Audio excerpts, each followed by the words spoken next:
Quique, qué hermoso es ser cristorriqueño.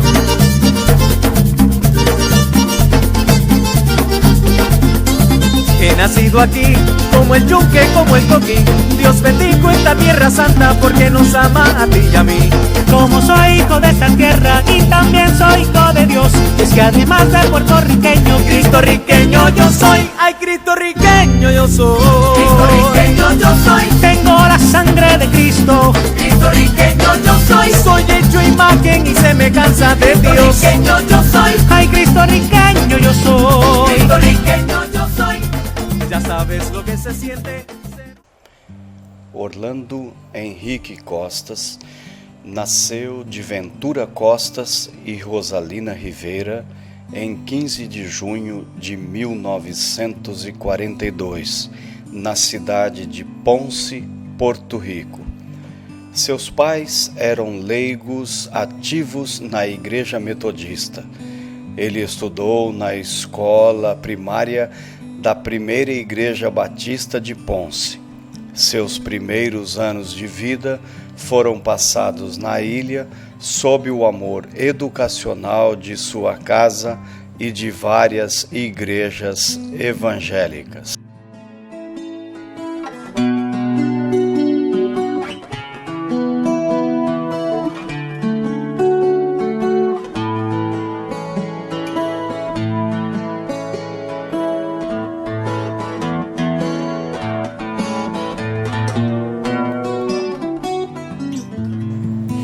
Por razões econômicas, seu pai migrou para os Estados Unidos à procura de trabalho. Orlando acompanhou seu pai e vivia com uma tia no bairro de Bronx, de New York City. Enquanto isso, seu pai procurava emprego em Chicago. Este foi um momento de choque cultural para Orlando. O marido de sua tia era de descendência alemã e ele advertiu o jovem a não se identificar como porto-riquenho, de modo a evitar problemas no bairro irlandês. Dois outros problemas contribuíram para sua experiência traumática de entrada nos Estados Unidos. Ele tinha dificuldade para se comunicar em inglês e descobriu que ele estava morando agora em um ambiente racista. Mais tarde na vida, quando ele refletiu sobre esta experiência, assim comentou: a experiência de viver com um casal intercultural em um bairro interétnico, em conflito porto-riquenho e irlandês, em um sistema educacional precário e decadente, produziu um choque traumático psicocultural que deixou uma marca indelével na minha vida.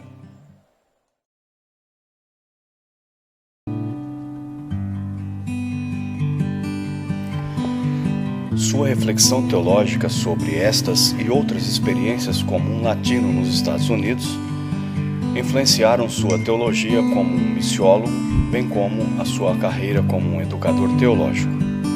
Quando seu pai encontrou um emprego em Bridgeport, Connecticut, a família se reuniu novamente e tornaram-se membros da Igreja Congregacional Rocha Negra.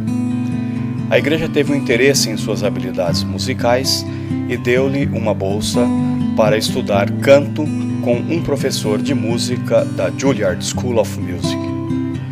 Em seus anos de adolescência, no entanto, devido às tensões entre o que ele sentia que significava ser um evangélico e porto-riquenho, em uma cidade que era racista e preconceituosa, ele se tornou rebelde. A igreja não tinha respostas para Orlando. Não houve uma compreensão da identidade profunda da experiência de lutas da juventude bicultural e, portanto, não havia nenhuma maneira de ajudá-lo a fazer sentido nessa luta à luz do Evangelho. Apesar de suas boas intenções, a igreja não conseguia ver as implicações do racismo daquela cidade e como eles expressaram preconceitos contra aqueles que são diferentes deles mesmos na comunidade. Durante esse tempo, ele procurou, na literatura, que refletisse as mesmas lutas que estava experimentando, tanto com sua fé como com sua identidade. foram livros como Down These Mean Streets, de Piri Thomas, que revelaram a ele o significado de ser uma minoria porto-riquenha nos Estados Unidos. A música continuou a tocar sua alma, e em uma campanha evangelística de Billy Graham, ao ouvir o hino Assim Como Estou, Orlando disse: o soberano distante que eu devia temer se havia convertido em meu Salvador e Senhor. Eu me converti a Jesus, o Filho de Deus, mas Deus também havia se convertido a mim.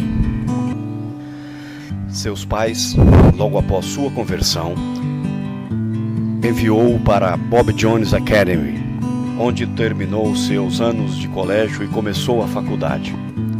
Ele desenvolveu seus talentos musicais e artísticos e, pela primeira vez, visitou alguns países da América Latina e desenvolveu um coração para o trabalho evangelístico no continente. Estes foram anos em que seus sentimentos não mais enquadravam na igreja americana, enquanto o despertar de sua identidade latino também teve lugar. Em 1961, ele retornou para Bridgeport e se tornou o pastor interino da Igreja Cristã dos Discípulos, que estava prestes a fechar. Costas revitalizou a igreja e ainda é ativa até hoje. Ele continuou seus estudos no Colégio Missionário de Nyack, em Nova York. Durante esses anos, ele pastoreou em Brooklyn e Long Island, também em Nova York, e casou-se em dezembro de 1962 com Rose Lídia Feliciano, do Brooklyn, Nova York. Rose fortaleceu sua vida e ela tornou-se sua assistente administrativa pessoal. Foi com sua ajuda capaz que Orlando produziu tantos escritos enquanto também era professor. 2 filhas lhes nasceram entre 1963 e 1967, Anete e Danete. Costas voltou para Porto Rico e, enquanto pastoreava a primeira igreja batista da cidade de Yauco, estudou na Universidade Interamericana e obteve especialização em História. Em 13 de fevereiro de 1965 foi ordenado ministro evangélico pela Igreja Batista de Porto Rico. Durante este tempo estudou História de Porto Rico e a História da América Latina e afirmou sua herança cultural latino-americana e começou a questionar a hegemonia política dos Estados Unidos na América Latina. Ele chamou isso de sua segunda conversão, pela qual veio a compreender que culturalmente ele nunca iria se tornar um norte-americano, mas que ele tinha uma cultura rica que ele deveria aceitar como orgulho. História no currículo escolar dos Estados Unidos, representada pelos países latino-americanos, eram tidos como inferiores, fazendo com que uma criança dessa cultura ficasse envergonhada de seus povos. Estudando a história a partir de uma perspectiva latino-americana, acaba curando esta vergonha. Esta cura gira em torno de uma compreensão de si mesmo. Para Orlando, esta experiência de cura não era apenas um produto das tensões que viveu desde seu primeiro contato com os Estados Unidos, mas foi uma experiência que, assim ele narra, havia sido estimulado e inspirado por minha conversão a Jesus Cristo. Em Porto Rico, eu era capaz de entender que o Filho de Deus não só tinha uma identidade judaica, Jesus de Nazaré, mas também um porto-riquenho e um latino-americano, o Cristo da América Morena. Deste ponto em diante, minha experiência cultural me deu uma nova compreensão cristológica. Em 1966, ele começou a pastorear a Igreja Evangélica Batista de Milwaukee, Wisconsin, onde passou os próximos 3 anos. Durante estes anos, ele também estudou teologia pastoral no Trinity Evangelical Divinity School e teologia na Graduate School of Theology em Wheaton, Illinois. Ele também completou um mestrado em teologia bíblica e sistemática no Winona Lake School of Theology em Indiana. Em 1969, ele obteve um Master of Divinity no Garrett Theological Seminary em Chicago. Ele também fez cursos de retórica e comunicação na Northwestern University em Evanston, Illinois. Durante esses mesmos anos, ele participou de diferentes grupos comunitários. Por 2 anos, ele foi diretor de serviços especiais para Milwaukee Christian Center. Em 1967, ele era um representante da comunidade hispânica à Comissão para o Desenvolvimento Social de Milwaukee. Em 1968, ele ministrou um curso sobre a história da América Latina para a Fundação de Educação da University of Wisconsin. No mesmo ano, era um membro do comitê fundador da Educação Política Latino-Americana e fundador de um jornal da comunidade hispânica, La Guardia. Um homem de energia surpreendente e capacidade de fazer muitas coisas ao mesmo tempo. Ele fundou a União Civil Latino-Americana de Direitos Civis e a Universidade del Barrio. Em 1969, foi um consultor para um programa de educação de transição do Conselho de Educação Superior de Wisconsin. O governador do estado nomeou para a Comissão Estatal de Direitos Humanos da Divisão de Indústria, Trabalho e Relações Humanas. Foi em Milwaukee que seu ativismo foi alimentado por seu encontro com aqueles que foram explorados, esquecidos e oprimidos. Ele aprendeu sobre a organização política da comunidade africana-americana. Ele também refletiu sobre a relação entre teologia e política e não as via como mutuamente excludentes.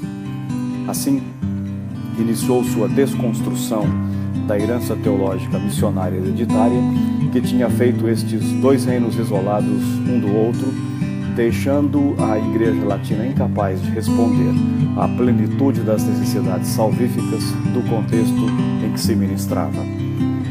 No âmbito evangélico, ele começou a fazer teologia a partir de perguntas e respostas dentro do contexto vivido de seu povo.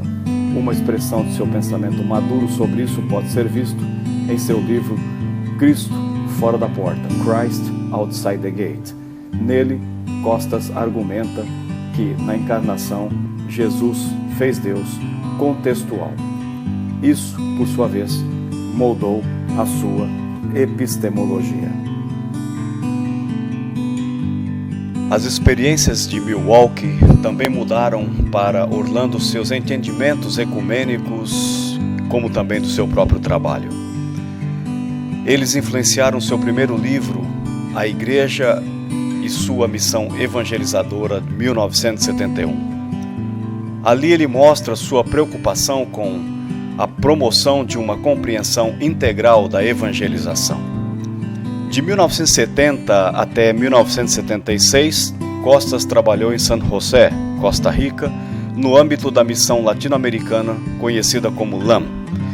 Durante esses anos, ele realizou uma variedade de tarefas e, a partir de 1970 a 1973, foi professor de comunicação e missiologia do Seminário Bíblico Latino-Americano.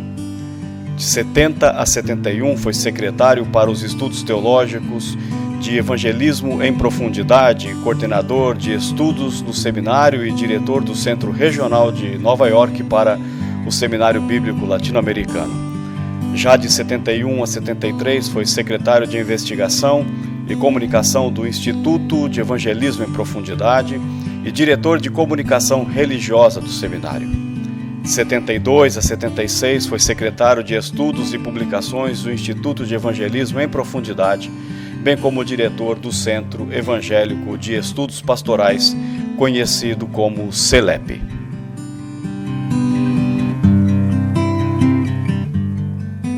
Entre 1970 e 1976, ele escreveu 8 livros sobre os temas mais variados como homilética, evangelismo, crescimento da igreja, história do protestantismo na América Latina e missiologia latino-americana. Foi também nessa época que ele foi professor visitante do Gordon Conwell Theological Seminary, em Massachusetts. Isso começou a dar-lhe perspectiva internacional ao seu trabalho nos anos posteriores. Em 1976, ele completou seu doutorado em teologia na Universidade Livre de Amsterdã, Holanda. Sua dissertação foi intitulada Teologia da Encruzilhada na América Latina Contemporânea, Missiologia no Protestantismo Histórico, de 1969 a 1974. Seu mentor foi o renomado missiólogo Johannes Verkaio. A partir de 1977 a 1980, Costas foi missionário do Conselho de Missões Mundiais da United Church of Christ. Ele era o editor de Pastoralia e de Ensaios Ocasionais, bem como coordenador do projeto da História de Teologia e Filosofia na América Latina. Este foi um trabalho complementar ao trabalho de 12 volumes de História Geral do Cristianismo na América Latina, pela Comissão de Estudo de História da Igreja na América Latina, conhecida como CEHILA. Ele também publicou o livro Integridade da Missão, A Vida Interior e Extensão da Igreja, 1979. Neste livro, Costas integra as duas dimensões da Grande Comissão. Costas aceitou ser professor de missiologia da Thornley B. Wood, e também foi diretor de estudos hispânicos e ministérios no Eastern Baptist Theological Seminary, na Filadélfia, hoje conhecido como Palmer Theological Seminary. Em 1984, Costas assumiu seu último desafio no mundo da educação teológica. Ele tornou-se o reitor acadêmico da Andover Newton Theological School, em Massachusetts. Mais uma vez, ele se envolveu com estudos teológicos para as comunidades minoritárias. Ele estabeleceu parcerias com líderes da comunidade hispânica, que incluía professores de seminário, administradores, clérigos e líderes leigos. Mais tarde, esses esforços tornaram-se parte da Andover Newton, do que ficou chamado de Programa Latino-Americano de Ministérios Orlando E. Costas. E também ele se envolveu com ministérios afro-americanos. Em 1987, Costas começou o seu ano sabático, ensinando no Mansfield College, em Oxford, Inglaterra. E em seguida passou em Jerusalém como um professor visitante do Ecumenical Institute of Advanced Theology, em Tantur.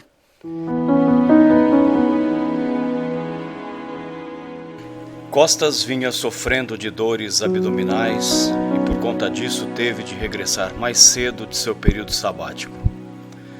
Ao retornar à sua casa, após vários exames, o triste veredito: ele estava com um câncer fulminante que já havia se alastrado em seu corpo.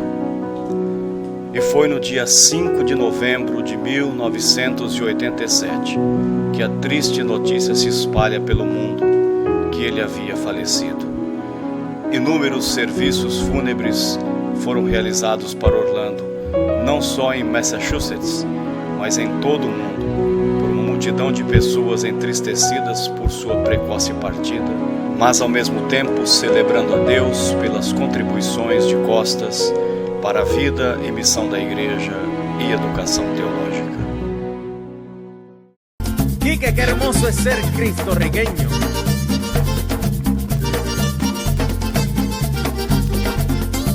He nacido aquí, como el yunque, como el coquí. Dios bendijo esta tierra santa porque nos ama a ti y a mí. Como soy hijo de esta tierra y también soy hijo de Dios, es que además de puertorriqueño, Cristorriqueño yo soy.